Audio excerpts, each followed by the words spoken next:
Namoonni yeroo baay'ee kufaatii namaatiif maaliif akka gammadan anaaf hin galu jechuudha. Maaliif jennaan namni akkuma rakkateetti si nafu nan rakkadhas jedheetii miti kan rakkinatti galu jechuudha. Akkuma nama tokko mudannoon garaagaraa yoo nama qunnamee bakka hin taanetti kan nama gatu jaallatanii otoo hin taane giddiidhaaf jechuudha. Egaa Waaqayyoon seenaa akka jijjiiru hundumti keenya dhibbaan dhibbatti ni amanna. Nageenyi koo kan jaalalaaf kan kabajaa bakkaaf haala jirtanitti isiniif haa baay'atu. Obboleeyyan koo amantaa birootaa taayyoyyaa ashamaa harka fuunee jira jirtu nagaa keessanii ani maskii fiqiriidha. Chaayinaala kanaaf warri haaraa taatan sabiskiraayib gochuu hin dagatinaa. Warreen immoo maamila koo taatan share like gochuudhaan na jajjabeessaan isiniin jedha. Har'ammoo viidiyoo biraatiin walitti deebineeti jirra. Viidiyoon har'a isiniif qabadhee dhufe gaa obboleettii teenya yeroo darbee waggaa kana akkas I think waggaadha.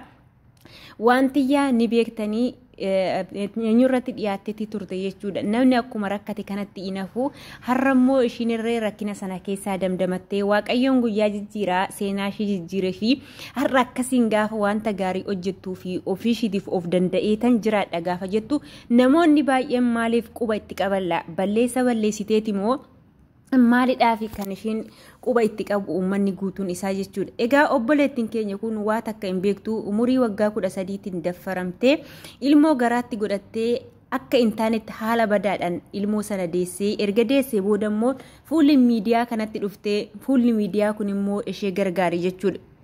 Gargaarsa sana keessaa immoo namni gargaaree immoo gargaarsa sana keessaa baatee har'aas geesse ofiishiitiifis immoo akkasiin guddattee naannoo waggaa 18 ol yoo hin taane ofiishiitiif of dandeessee bahuutii waan hin dandeenyeef bakka daa'imman guddisa daa'immaniif ishiinillee achumatti akka guddattuuf kennaniifi turan. Egaa yeroodhaan booda ani hin danda'u jireenyaas keessaa naaf hin mijanne waan na taateef bayee of jijjiiruutiin danda'a.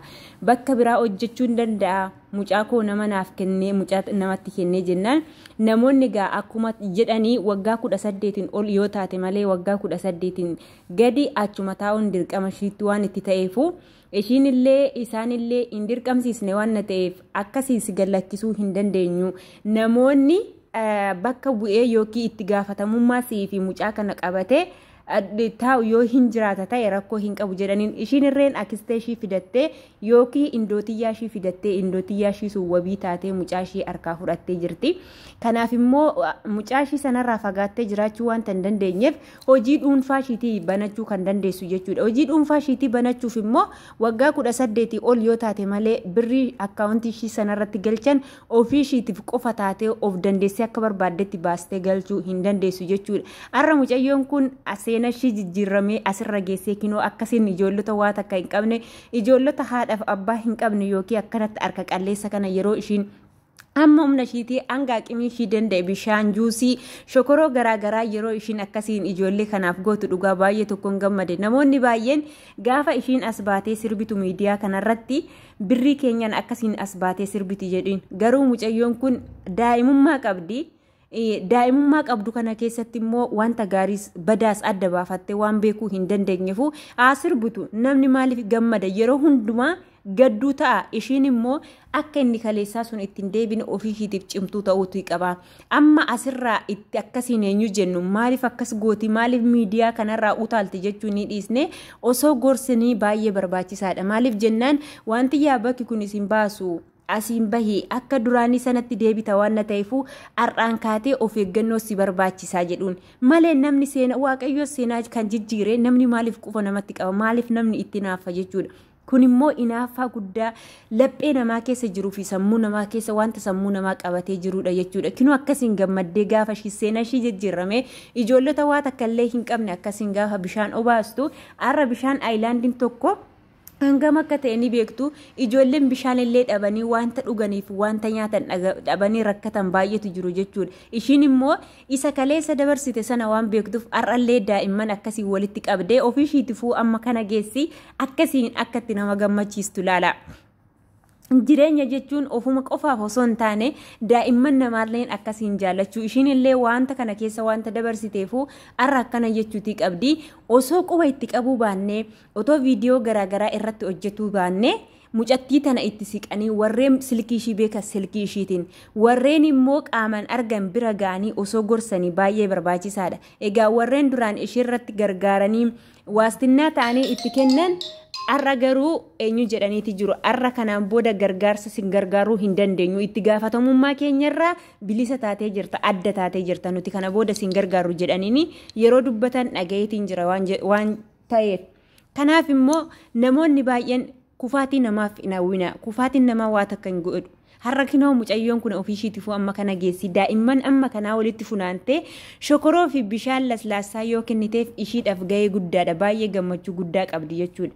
Maaliif taanaan hundinuu akka fedhaaf eeyyama waaqayyooti jechuudha. Jireenya kan nama jiraachisu waaqayyoodha. Kan namaa kennus kan nama dhabsiisus isa waan na ta'eefu har'a immoo mucayyoon kun dogoggora kara fuulduraatiif yoo nama taate duraanuu siqaayii meeqa keessa argitee rakkoo meeqa hunda damdamattee akka rakkoo sanatti hin deebine ofiishiitiif teessee of madaaluun barbaachisaadha. Namoonni baay'een immoo kufaatii ishiitiif kan akka duraanitti deebitee kaa'aa kuftu jedhan namoonni baay'een jiraachuutii danda'u jechuudha. Kanaaf viidiyoo irratti hojjechuu dhiisanii ani eenyu jennee of madaaluu wayya malee namatti akkasiin arra birrii keenyan akkas taate jedhanii koomentii garaagaraa barreessuun baay'ee barbaachisaa miti jechuudha. Yoo isinii danda'ame gorsaa har'a laala gammachuu ishiin ijoollota kana faana gammachuu qabdu. Mee warri birrii qabdan akkasiin namoota meeqa kan gammachiisuu dandeessan namoota gammachiisuudhaaf immoo hawwiin kara fuulduraa isin qabdan eenyudha jettanii of madaaltanii beektanii. Ani garuu viidiyoota yeroo nama rakkataa gargaara yeroon argu anillee guyyaa tokko nama ta'ee naa darbee namoota 5 namoota 10 anillee akkasuma naa darbee guyyaa takka 2 namoota 2-5 hanga 10 akkasiin osoo misaa affeeree hedduu takkanatti nan gammada jechuudha yeroo wantoota kana arge. Wanta kufaatii namaa laaluu dhiisnee wanta kufaatii namaa akkamiin namni sun kufa jennee yaaduu osoo hin taane hojii gaarummaadhaan hojjechuu bakka mucayyoon kun dogoggortetti immoo bakka kanatti dogoggoraa sin baasu dogoggora akka duraanitti ittiin deebi'in jedhamee gorfamuudha malee ishiin immoo jireenya ishii isa dabarsite sana dirqama akkuma jireenya duraan jalqabde sana akkuma gaddite sanatti hinaftii haaftu akkuma duraan gaddite sanatti jechuun baay'ee ulfaataadha. Kun wallaalumarraa kan ka'e jechuudha. Kanaaf obboloota koo viidiyoo narra qabadhee dhufe kana fakkaata. Viidiyoo kana yoo jaallattan like share gochuu hin dagatinaa.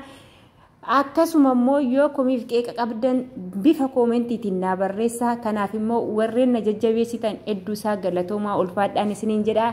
Hanga viidiyoo biraatti walitti deebinutti turtii gaarii.